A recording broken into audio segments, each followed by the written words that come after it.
Bonjour les enfants. Bon, j'ai voulu vous trouver une vidéo ou un livre qui pourrait parler des ovipares et des vivipares, mais j'ai pas trouvé quelque chose qui me correspondait ou qui me satisfaisait. Du coup, j'ai décidé de vous faire une vidéo, comme ça ce sera plus simple. Il n'y en aura pas à chaque fois par contre, parce que c'est pas évident quand même de tourner une vidéo pour vous expliquer tout ça. Du coup, on va s'appuyer sur un livre qu'on a déjà lu, je sais pas si vous vous en rappelez. C'est Les animaux de la ferme, c'est quand on avait vu les différents milieux de vie. Je vous l'avais présenté, on avait lu un petit peu tout ce qu'il y avait dedans, ça vous présentait différents animaux. Et aujourd'hui, on va revoir les différents animaux et vous allez juste répondre à vos parents, du coup. Savoir si c'est ovipare ou vivipare. C'est parti! Alors, les animaux de la ferme. Après, on avait au tout début, on avait la présentation de la ferme. Je ne sais pas si vous vous en rappelez, du coup, je vous remontre tout. Hein. Voilà.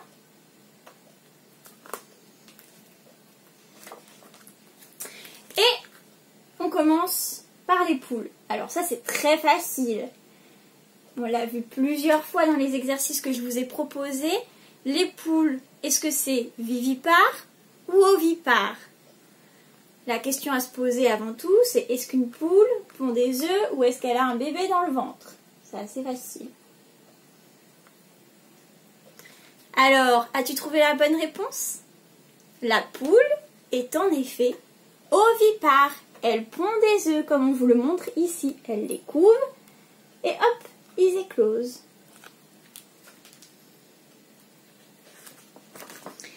Bon, encore un petit peu facile. Les canards. Alors, les canards, ovipares ou vivipares?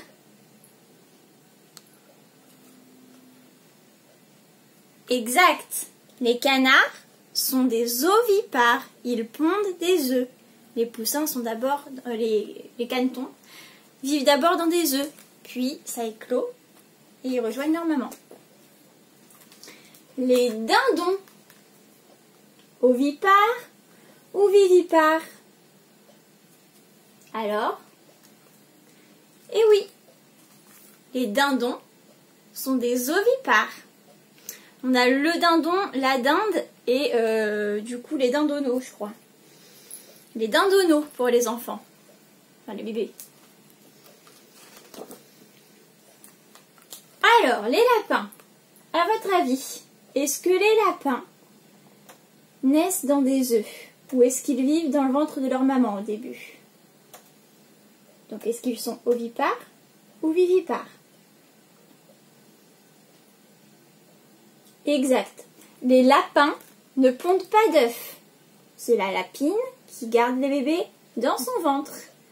Et ensuite, elle les nourrit comme on le voit sur cette image. Je ne sais pas si vous allez bien voir parce que ma caméra n'est pas une caméra.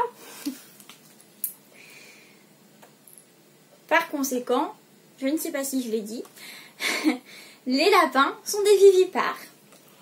Les vaches, qu'on a vu plusieurs fois dans nos exercices et que vous allez revoir dans un des exercices aujourd'hui, donc restez bien concentrés. Les vaches, ovipares ou vivipares? Est-ce qu'elles pondent des œufs ou est-ce qu'elles gardent les bébés dans le ventre? Alors, effectivement, les vaches, elles gardent le bébé dans le ventre, elles ne pondent pas d'œufs. Donc, ce sont des vivipares. Et après, vous voyez, le petit bébé, il vient boire le lait au pied de la vache. Ou sinon, on l'avait dit aussi, on récolte le lait avec une machine dans les fermes.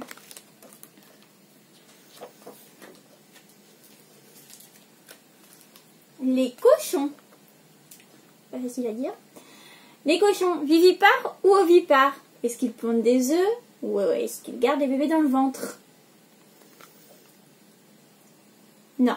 Les cochons sont des vivipares. Ils ne pondent pas d'œufs.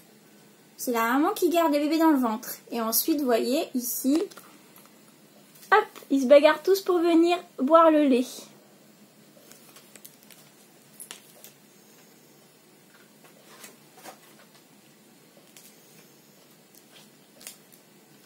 Les moutons.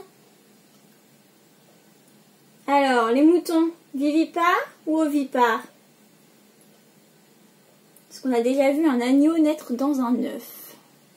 Je ne crois pas. Par conséquent, les agneaux sont des vivipares.